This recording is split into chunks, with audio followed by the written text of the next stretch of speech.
Hi, PRS healthy ಕುಕ್ಗೆ ಸ್ವಾಗತ. ಇವತ್ತಿನ recipe vangibath ಗೊಜ್ಜು ಮಾಡ್ತಾ ಇದ್ದೀನಿ, ನೋಡ್ಕೊಳ್ಳಿ. ಅದಕ್ಕೆ ಬೇಕಾಗಿರೋ ಐಟಮ್ಸು: ಧನಿಯಾ ಪೌಡ್ರು, ಮೆಣಸಿನ ಪೌಡ್ರು, ಕರಿಬೇವು, ಕಡಲೆಬೇಳೆ, ಬೆಳ್ಳುಳ್ಳಿ. ಇದು ಮನೇಲಿ ಮಾಡೋದೇ ವಾಂಗಿಬಾತ್ ಪೌಡ್ರು. ಇದು ಉದ್ದಿನಬೇಳೆ, ಕಡಲೆಬೇಳೆ ಪೌಡ್ರು, ಸಾಲ್ಟು, ಗೋರಿಕಾಯಿ, ಹುಣಸೆ ಹಣ್ಣಿನ ರಸ. ಇಷ್ಟು ಐಟಮ್ಸ್ ಬೇಕಾಗಿರುತ್ತೆ. ಹೆಂಗ್ ಮಾಡೋದು ತೋರಿಸ್ಕೊಡ್ತೀನಿ, ನೋಡ್ಕೊಳ್ಳಿ, ಕಲ್ತ್ಕೊಳ್ಳಿ. ಉರಿ ಮೀಡಿಯಮ್ ಆಗಿ ಇಟ್ಕೊಳ್ಳಿ. ಎಣ್ಣೆ ಒಂದು 5ರಿಂದ 6 ಸ್ಪೂನು. ಸ್ವಲ್ಪ ವಾಂಗಿಬಾತಿಗೆ ಜಾಸ್ತಿನೇ ಬೇಕಾಗುತ್ತೆ. ನೆಕ್ಸ್ಟ್ ಸಾಸಿವೆ ಹಾಕೊಳ್ಳಿ.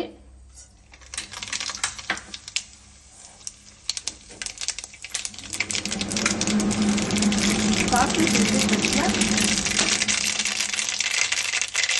ಕಡಲೆಬೇಳೆ ಹಾಕೊಳ್ಳಿ. ಕಡಲೆಬೇಳೆ ಹಾಕೊಂಡು ನೆಕ್ಸ್ಟ್ ಬೆಳ್ಳುಳ್ಳಿ ಹಾಕೊಳ್ಳಿ. ಹಾಕೊಂಡು ಸ್ವಲ್ಪ ಬ್ರೌನ್ ಕಲರ್ ಬರಲಿ. ಬ್ರೌನ್ ಕಲರ್ ಬಂದಿದ ತಕ್ಷಣ ಸ್ವಲ್ಪ ಬ್ರೌನ್ ಕಲರ್ ಬರಲಿ. ಕಡಲೆಬೇಳೆ ಸ್ವಲ್ಪ ಬ್ರೌನ್ ಕಲರ್ ಬರಲಿ. ಬಂದಿದ ತಕ್ಷಣ ಗೋರಿಕಾಯಿ ಹಾಕೊಳ್ಳಿ.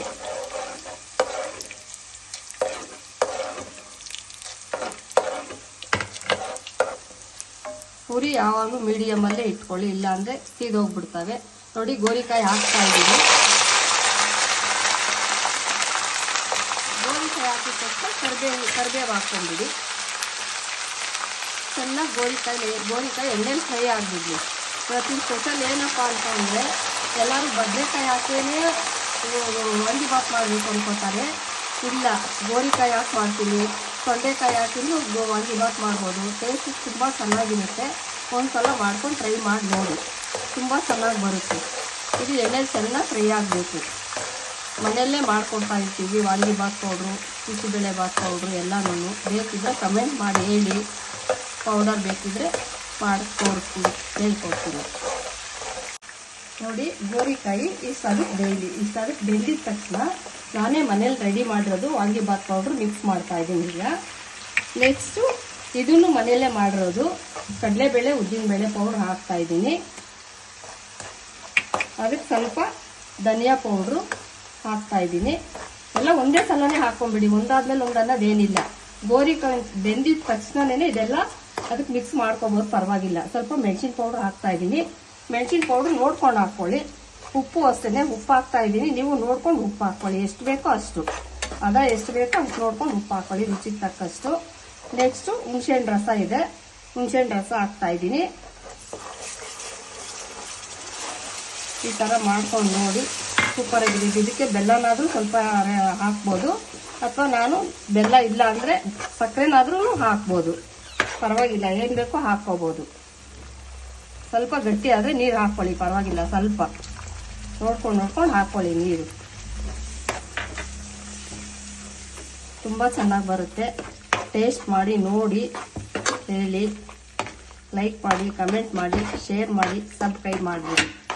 ಇದಕ್ಕೆ ಇನ್ನೊಂದು ಸ್ಪೂನ್ ಸಕ್ಕರೆ ಹಾಕ್ಕೋತಾ ಇದ್ದೀನಿ. ಶುಗರ್ ಎಷ್ಟು ಬೇಕೋ, ಇಲ್ಲಾಂದ್ರೆ ಬೆಲ್ಲ ಇದ್ರೆ ಬೆಲ್ಲನೇ ಹಾಕೊಳ್ಳಿ, ಅದಿನ್ನೂ ಚೆನ್ನಾಗಿರುತ್ತೆ. ಬೆಲ್ಲ ಹಾಕೊಂಡ್ರೆ ಸೂಪರಾಗೆ ಬರುತ್ತೆ ಗೊಜ್ಜು, ತುಂಬ ಚೆನ್ನಾಗಿ ಬರುತ್ತೆ.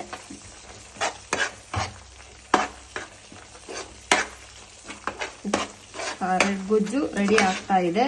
ಎಣ್ಣೆ ಮಾತ್ರ ಸ್ವಲ್ಪ ಜಾಸ್ತಿ ಹಾಕೊಳ್ಳಿ ಗೊಜ್ಜಿಗೆ. ಇನ್ನೊಂದು, ನಾವೇನೇ 3 ದಿವಸದಿಂದ ಮಾಡ್ತಾ ಇದ್ದೀವಿ ಅಡುಗೆನ, ತಿಂದ್ಬಿಟ್ರು ಒಂದು ಸ್ವಲ್ಪನೂ ಗ್ಯಾಸ್ಟ್ರಿಕ್ ಆಗಲ್ಲ. ಚಕ್ಕೆ ಲವಂಗ ಹಾಕಿಲ್ಲ ಈ ಪೌಡ್ರಿಗೆ. ಬೇಕಿದ್ರೆ ನೋಡ್ಕೊಳ್ಳಿ. ಒಂದು ಸ್ವಲ್ಪ ಚಕ್ಕೆ ಲವಂಗ ಹಾಕಲ್ಲ, ಶುಂಠಿ ಹಾಕಲ್ಲ, ಹಸಿಮೆಣಸಿನ್ಕಾಯಿ ಅಂತೂ ನಮ್ಮ ಅಡುಗೆಗೆ ನಾವು ಯೂಸೇ ಮಾಡಲ್ಲ. ಗ್ಯಾಸ್ಟ್ರಿಕ್ ಇರೋರು 1 ವಾರ 10 ದಿವಸ ಯೂಸ್ ಮಾಡಿ ಊಟ ಮಾಡಿದ್ರೆ ಅದು ಪರವಾಗಿಲ್ಲಪ್ಪ, ಗ್ಯಾಸ್ಟ್ರಿಕ್ ಕಡಿಮೆ ಆಗಿದೆ ಅಂತಾನೂ ಹೇಳ್ಬೋದು. ಬೇಕಿದ್ರೆ ಸಖತ್ತಾಗಿರುತ್ತೆ. ನೋಡ್ಕೊಂಡು ಕಲ್ತ್ಕೊಳ್ಳಿ. ನೋಡಿ, ಅದಕ್ಕೆ ಬರಬೇಕು. ಗೊಜ್ಜು ರೆಡಿ ಆಗಿದೆ, ನೋಡ್ಕೊಳ್ಳಿ ಚೆನ್ನಾಗಿ. ನೋಡ್ಕೊಂಡು ಕಮೆಂಟ್ ಮಾಡಿ, ಶೇರ್ ಮಾಡಿ, ಸಬ್ಸ್ಕ್ರೈಬ್ ಮಾಡಿ. ಓಕೆ, ಬಾಯ್. ಓಕೆ ಫ್ರೆಂಡ್ಸ್, ಬಿಸಿ ಬಿಸಿ ವಾಂಗಿಬಾತ್ ರೆಡಿ ಆಗಿದೆ. ತಿನ್ಬಿಟ್ಟು ಹೇಗಿತ್ತು ಅಂತ ಕಮೆಂಟ್ ಮಾಡಿ ಹೇಳಿ. ಪೌಡರ್ ರೆಸಿಪಿ ಬೇಕಂದ್ರೂ ಕಮೆಂಟ್ ಮಾಡಿ. ಗೊಜ್ಜು ಬೇಕು ಅಂತ ಹೇಳಿದ್ರು ಕಮೆಂಟ್ ಮಾಡಿ. ಮತ್ತೆ ಕಮೆಂಟ್ ಮಾಡಿ, ಶೇರ್ ಮಾಡಿ, ಹೇಗಿತ್ತು ಅಂತ ಲೈಕ್ ಮಾಡಿ, ಸಬ್ಸ್ಕ್ರೈಬ್ ಆಗೋದು ಮಾತ್ರ ಮರಿಬೇಡಿ. Okay, bye. Thank you.